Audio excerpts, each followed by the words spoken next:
Il avait atteint l'âge de se marier et il désirait trouver une vraie princesse pour en faire sa reine. Comme il ne la trouvait pas dans la ville où il vivait, il décida d'aller la chercher ailleurs. Hop là!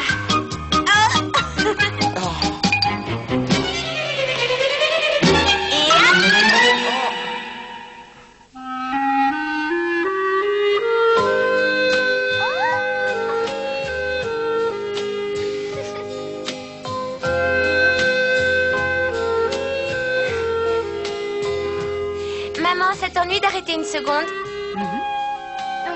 Étant donné que tu sembles apprécier ce que nous faisons, il vaut mieux que je te cède ma place.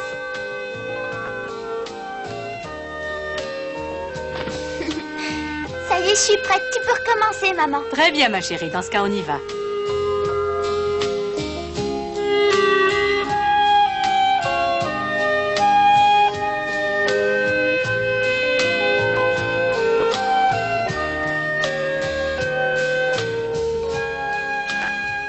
Alors tu crois que vous deviendrez de bonnes amies?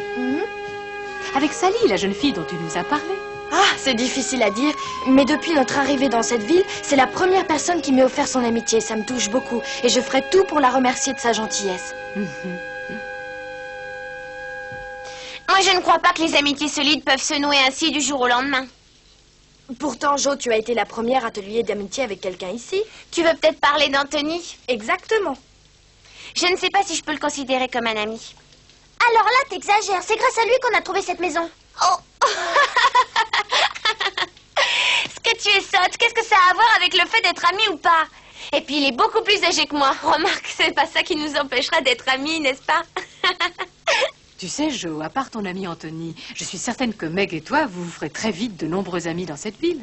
Moi aussi, j'ai un tas d'amis. Alors, il y a Suzy, Clara, Caroline... Bien sûr, ami, mais c'est plus facile pour toi parce que tu vas à l'école. Non, celle qui m'inquiète, c'est Bess.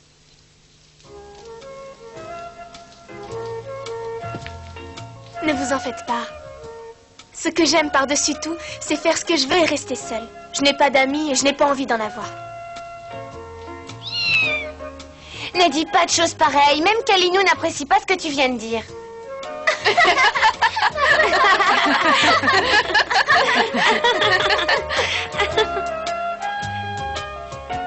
Je te demande pardon, Kalinou. Je ne parlais pas de toi, tu sais.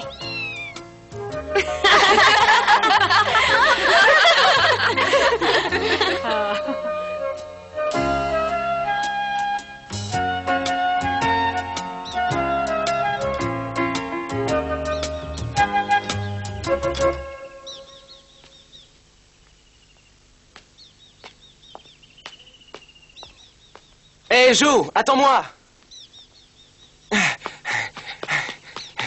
Bonjour, comment vas-tu? Bien, merci, et toi? Ça va, alors ça y est, vous avez emménagé dans votre nouvelle maison, on dirait. Eh bien oui, il y a quelque temps déjà. D'ailleurs, je voudrais profiter de l'occasion pour te remercier une nouvelle fois de ta gentillesse. Oh non, arrête, tu m'as suffisamment remercié, je t'assure. Un de ces jours. Dis donc, tu es drôlement pressé, t'es occupé? Oh, je suis désolé, on m'attend au journal et je suis déjà très en retard. Au revoir, je me sauve. Je passerai te voir dimanche, j'ai une chose très importante à te dire et j'aimerais bien voir ta maison. Qu'est-ce que tu en dis, ça te convient? D'accord. À très bientôt.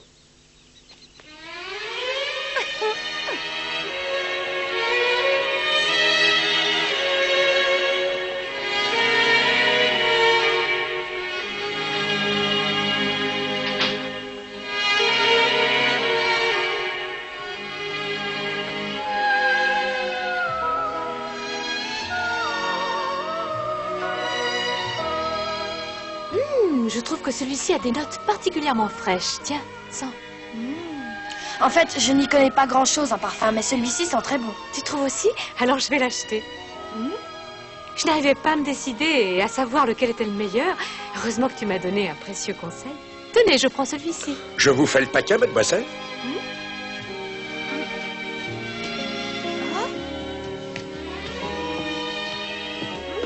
Oh, tu es la Meg, tu es aussi venue faire des achats?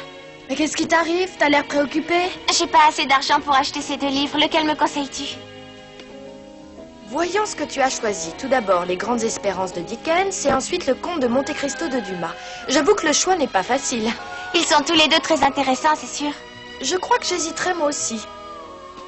Pourquoi tu ne fermerais pas les yeux pour en choisir un au hasard?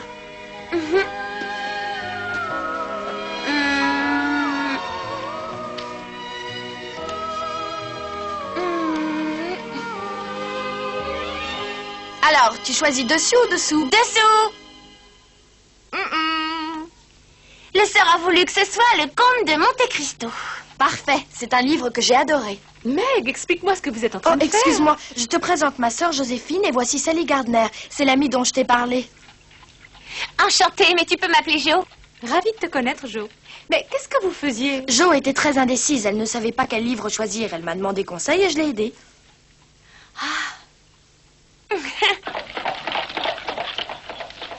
Une fois par an, mes parents ont l'habitude d'organiser une réception à la maison. Cette année, je vais demander à maman de t'envoyer une invitation. Merci. Pour tout te dire, ça m'inquiète un peu. Je n'ai pas encore eu l'occasion d'aller à un grand bal. Tu parles sérieusement? Oh, de toute façon, tu n'as pas à t'en faire.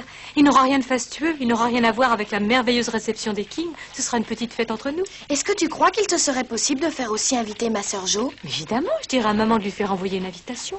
Quoique, pour être franche, je trouve que ta sœur est assez étrange.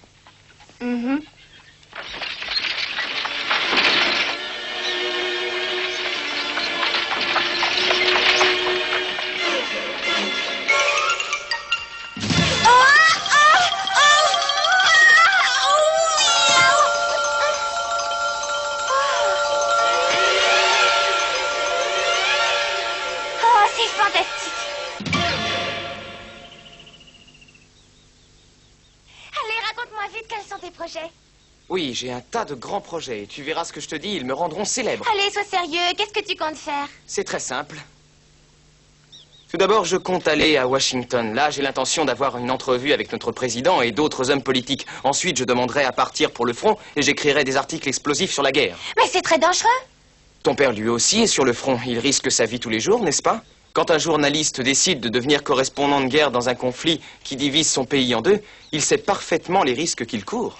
Laisse-moi te féliciter, j'apprécie beaucoup que tu fasses preuve de courage. C'est normal. Après tout, un journaliste qui se respecte doit être prêt à affronter tous les dangers. Eh bien, jusqu'à maintenant, les articles les plus fascinants traitaient de choses extraordinaires comme un incendie ou un accident de calèche, ou encore un éboulement dû aux pluies, ou même une rixe entre deux hommes ivres. Autrement dit, le risque, c'était ton métier. Qu'est-ce que tu dis? N'oublie pas qu'un jour, tu as été jusqu'à critiquer le roman d'un jeune écrivain en courant ainsi le risque d'être malmené par la demoiselle offensée. Épargne-moi tes sarcasmes, ça vaudra mieux. À propos, depuis ce jour-là, tu n'as plus écrit une seule ligne. Oublié le nouveau roman? Notre rédacteur en chef avait confiance en tes capacités. Je suis certain que dans le fond, ta disparition l'a passablement déçu. Dommage. J'ai aidé ma mère à déménager. Et qui plus est, tu as émis des critiques tellement sévères après avoir lu mon roman que je ne réussis plus à écrire aussi facilement qu'avant. C'est regrettable parce qu'écrire facilement est un don. Et c'est exactement ce que mon rédacteur en chef attendait que tu fasses. Ne te décourage pas, tu ne connais pas le proverbe qui dit « Même l'archer le plus médiocre arrivera à atteindre la cible s'il a le courage d'essayer encore et encore ». Non, je ne le connaissais pas. Mais attention, c'est une véritable insulte. À ton avis, je serais un écrivain médiocre? Oh, excuse-moi, ça m'a échappé.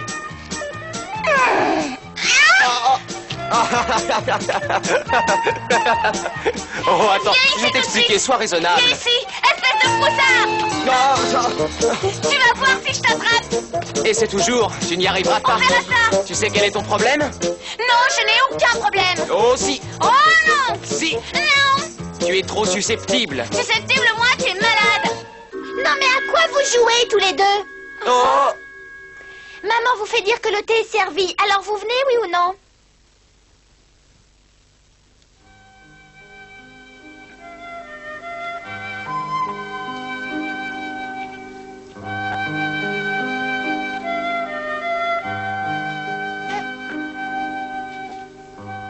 Oh. Il ne nous a pas fallu longtemps pour nous apercevoir que des yeux attentifs nous suivaient constamment. On a vite compris que notre voisin s'intéressait beaucoup à notre famille. On en a conclu que c'était quelqu'un de très curieux.